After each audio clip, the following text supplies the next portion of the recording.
Doctor ortho, अब दर्द भी घुटने टेकेगा। राजस्थान कांग्रेस के प्रदेश अध्यक्ष गोविंद सिंह डोटासरा शुक्रवार सुबह बाड़मेर पहुंचे, जहां उन्होंने सर्किट हाउस में मीडिया से बातचीत के दौरान केंद्र और राज्य सरकार पर तीखे हमले बोले। इस दौरान उन्होंने रिफाइनरी में लगी आग, पंचायत चुनाव, केंद्र सरकार की नीतियों और अंतर्राष्ट्रीय मुद्दों तक पर विस्तार से अपनी बात रखी।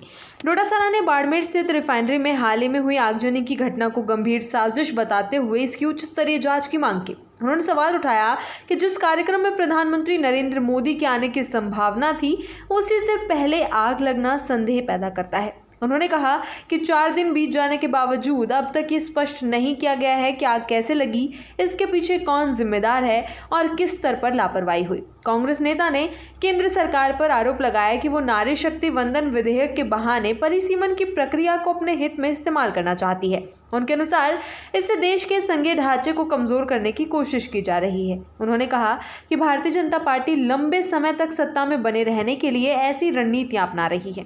राजस्थान में पंचायती राज चुनावों को लेकर भी डोटासरा ने राज्य सरकार को घेरा। उन्होंने कहा कि सर्वे और रिपोर्ट तैयार होने के बावजूद चुनाव नहीं करवाए जा रहे हैं क्योंकि सरकार को हार का डर है। उन्होंने आरोप लगाया कि भाजपा नेतृत्व ये मान चुका है कि चुनाव होने पर सत्ता से बाहर होना तय है, इसलिए जानबूझकर प्रक्रिया को टाला जा रहा है। डोटासरा ने कहा कि एक तरफ कांग्रेस को बदनाम करने की साजिश की जा रही है, वहीं दूसरी ओर लोकतांत्रिक प्रक्रियाओं को रोका जा रहा है।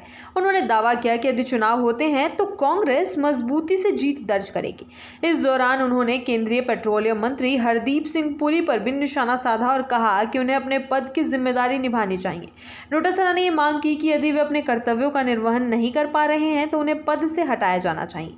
अंतर्राष्ट्रीय मुद्दों पर बोलते हुए डोटासरा ने अमेरिका के राष्ट्रपति डोनाल्ड ट्रंप के हालिया बयान का जिक्र किया, जिसमें उन्होंने भारत को लेकर विवादास्पद टिप्पणी की थी। डोटासरा ने प्रधानमंत्री मोदी पर आरोप लगाया कि वे इस तरह के बयानों पर चुप्पी साध लेते हैं, जबकि चुनाव के समय विपक्ष पर तीखे हमले करते हैं। राज्य की राजनीति पर बोलते हुए डोटासरा ने मुख्यमंत्री भजनलाल शर्मा और भाजपा प्रदेश नेतृत्व पर भी सवाल उठाए।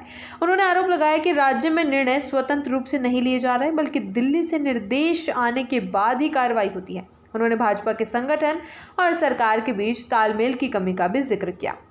डोटासरा ने भाजपा प्रदेशाध्यक्ष मदन राठौड़ और मंत्री मदन दिलावर को यू टर्न मास्टर बताते हुए उनके बयानों को असंगत और हास्यास्पद बताया। उन्होंने तंज कसते हुए कहा कि इनके बयान सोशल मीडिया पर मनोरंजन का विषय बन जाते हैं। उन्होंने उद्योग और भूमि आवंटन के मुद्दे पर भी सरकार को घेरा और आरोप लगाया कि ओरण भूमि को बड़े उद्योग समूहों, विशेष रूप से अडानी ग्रुप को लाभ पहुंचाने के लिए दिया जा रहा है।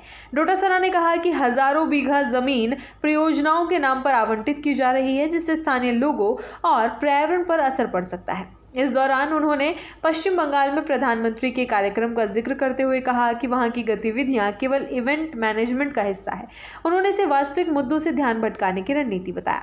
कांग्रेस प्रदेशाध्यक्ष ने आगामी चुनावों को लेकर भी बड़ा दावा किया। उन्होंने कहा कि पंचायती राज और नगर निकाय चुनावों में कांग्रेस जीत हासिल करेगी।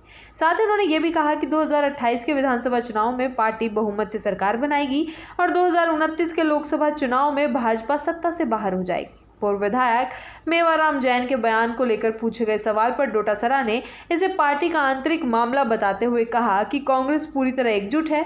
उन्होंने कहा कि पार्टी के सभी नेता मिलकर संगठन को मजबूत करने में लगे हैं और किसी भी प्रकार के मतभेद को आपसी बातचीत से सुलझाया जाएगा। डॉक्टर ऑर्थो, अब दर्द भी घुटने टेकेगा।